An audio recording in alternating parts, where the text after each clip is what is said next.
আসলে এই যে হামজার আগমন বাংলাদেশে এটা আমাদের ফুটবল কালচারটাকে কতটা আসলে প্রভাবিত করলো?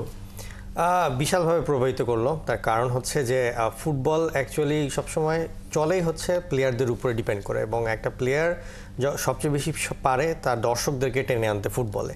তো এখানে একদম একটা বড় সুপারস্টার সে যে বাংলাদেশে আসছে এবং সে যে বাংলাদেশের হয়ে খেলবে, এটা বাংলাদেশের জন্য একটা বিশাল ব্যাপার।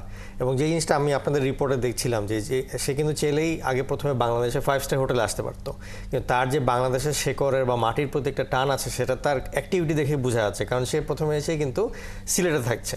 তো এটা একটা বিশাল ব্যাপার, সে বাংলাদেশের হয়ে খেলবে এবং সিলেটে খেলবে, সিলেটে যাচ্ছে। তো এইটা জিনিসটা দেখে খুবই ভালো লাগছে হামজার কাছ থেকে।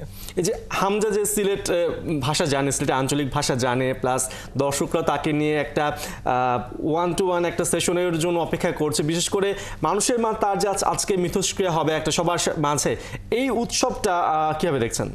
জি, এটা খুবই পজিটিভ একটা ব্যাপার। তার কারণ হচ্ছে যে এই যে পুরা অ্যারেঞ্জমেন্টের মধ্যে দিয়ে যে জিনিসটা হবে যে মানুষের ফুটবলের প্রতি আরও বেশি আগ্রহ বাড়বে, এবং এই ফুটবল যে একটা পুরো একটা গ্লোবাল গেম, এবং এটার মাধ্যমে যে জিনিসটা হবে যে বাংলাদেশের নাম এবং সুনাম পুরো দেশের সব জায়গায় ছড়িয়ে পড়বে। এবং হ্যাঁ, এখানে আসলে আমরা মিডিয়া যে বিভিন্ন চ্যানেলগুলো আছে তারা কভার করছে, কিন্তু এখানে কিন্তু আরও বড় দৃষ্টি থাকবে ইন্টারন্যাশনাল যতগুলো মিডিয়া আছে, বিশেষ করে ইংল্যান্ডে যতগুলো নাম করা পত্রিকা আছে বা টিভি চ্যানেল আছে, তারাও কিন্তু জিনিসটা আগে কভার করবে।